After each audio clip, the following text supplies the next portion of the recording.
facto isto não é comparável, nós temos que fazer aqui uns ajustamentos porque o ciclo económico afeta o déficit. A linha vermelha é a verdade, quer dizer, é o déficit, mas ajustado do ciclo económico, das medidas extraordinárias e de outros defeitos. Isto é que sim mostra a situação real do ciclo económico e esta é a posição dos nossos ministros. O Governo promete resolver isto. O que ele vai fazer é isto ali. Se quiserem acreditar, façam favor, mas deixem-nos mostrar o que é que os governos anteriores prometeram. Isto era o que eles todos prometiam que iam fazer.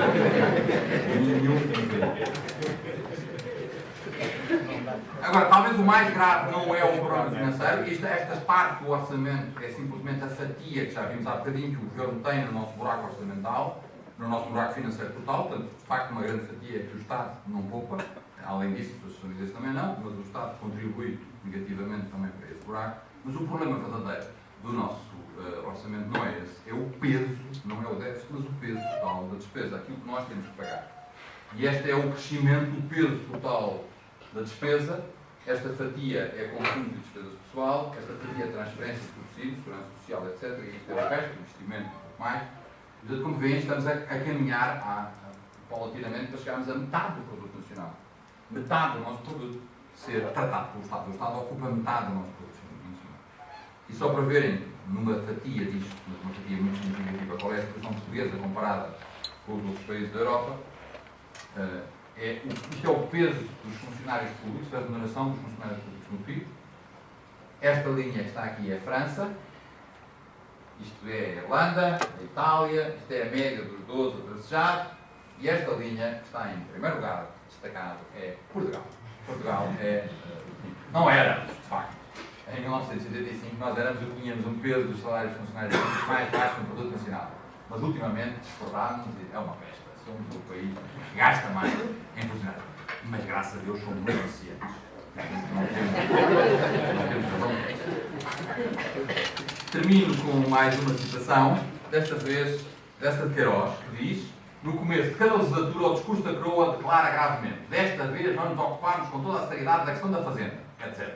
Surge outra Câmara, volta no seu cerimonial o discurso da coroa e diz: da vez passada não valeu, mas agora é que nós vamos aplicar-nos com o maior zelo à questão da fazenda. E aí vem o discurso da coroa, abrir novas cortes, ressonando com a mão no peito: pois senhores, palavra de honra, agora e a todo o custo e interiormente devemos resolver a questão da fazenda.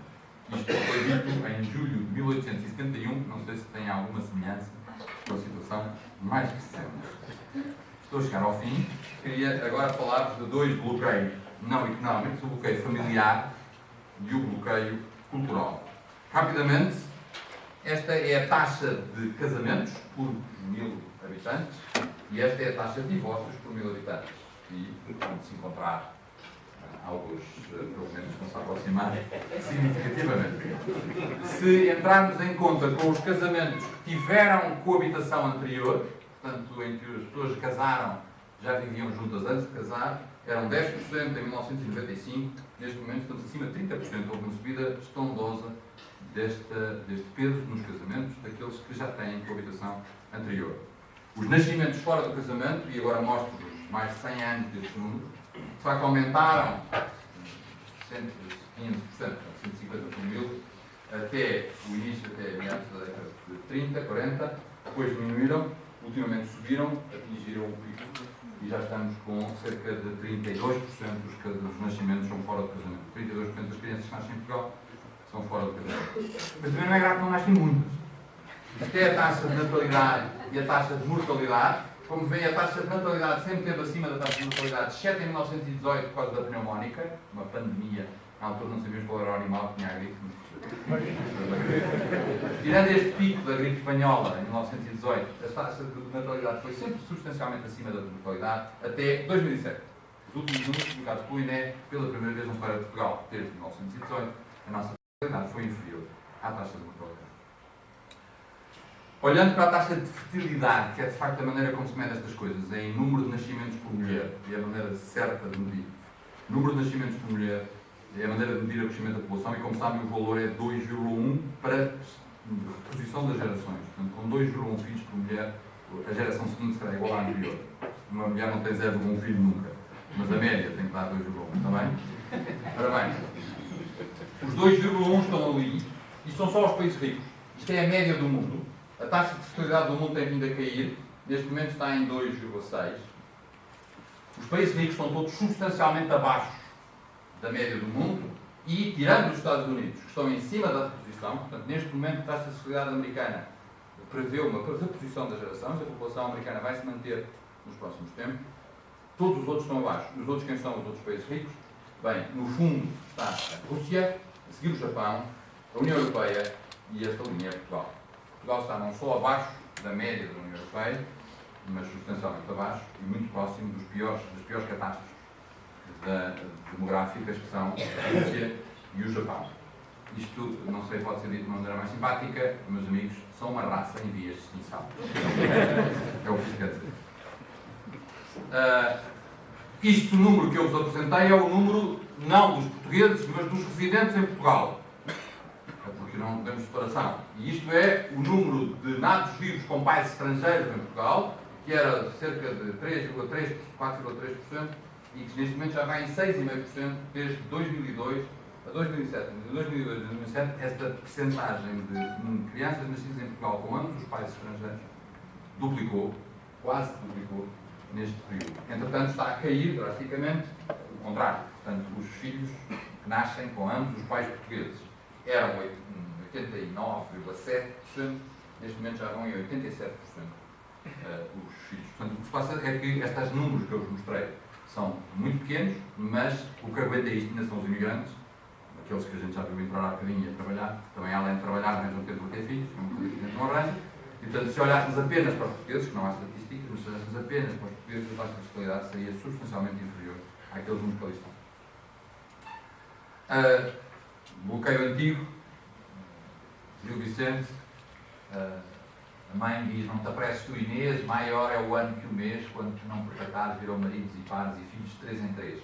E a Inês responde: quero memória ao levantar, fogo mais de falar disso, assim deu Deus o paraíso 1000 vezes. O que se passa é que neste momento temos basicamente a Inês Pereira a dominar o país. Desafio cultural, e aqui vou simplesmente chamar a atenção para vários aspectos para estar o mínimo tempo possível. Primeiro, a espetacular transformação da cultura portuguesa. Em 1940, são dados do censo, 55% dos portugueses eram analfabetos. Depois tínhamos mais 30% de portugueses que nunca tinham ido à escola. E apenas 15%, um bocadinho mais, 17%, tinham ensino, dos quais a grande maioria era ensino primário, depois algum pequeníssima porcentagem com ensino secundário. Isto em 1940. Em 2001, são os últimos dados do último censo, temos uma situação em que os analfabetos ainda são 8%, sem sobrevivência escolar, somado com os analfabetos, temos 12%, e depois temos toda a gente com ensino, do qual ainda uma parte significativa com primário, secundário, superior. É uma coisa que nós criticamos muito, temos ainda muito analfabetismo, a nossa frequência escolar é muito baixa, mas de facto é espantoso a transformação que em 60 anos se deu na estrutura portuguesa. Taxa de suicídio ao longo do século XX, não sei porquê, mas os homens suicidam-se mais que as mulheres, que é um país. Mas de facto ultimamente a taxa tem vindo a descer e isso é um bom sinal cultural positivo. Vítimas mortais na estrada têm descido muito significativamente, pelo menos na estrada as coisas estão substancialmente melhores. Infelizmente nos incêndios florestais nos últimos 20 anos a coisa não foi muito boa e os piores anos foram exatamente os mais recentes. Em termos de condenados por crimes contra as pessoas, se eu tivesse mostrado isto assim, que é desde o 25 de Abril, tínhamos subido bastante, mas como reponho no caso anterior, é que isto agora já nem dá tempo importante. Mas de facto estamos a ter uma subida bastante importante dos condenados e dos presos. Aí os presos nas cadeias portuguesas estão bastante acima do que foram nos últimos 60 anos. Em 2044, os presos nas cadeias portuguesas estão a bater recordes. Pelo contrário, na pobreza, estamos a aproximar significativamente da situação europeia. Estes são os números da taxa de pobreza na Europa, estes são os números da taxa de pobreza em Portugal. Estamos a aproximar, sobretudo os valores antigos de 80, 85, 93, eram muito diferentes. Religião é o último ponto. Isto é, a percentagem das pessoas que nos censos se declaram católicos. Isto são os fiéis que vão à missa. O que quer dizer que, como vão à missa 20% da população e 82% dizem que são católicos, temos a maior religião portuguesa é católicos não praticantes. 62% da nossa população é católica não praticante.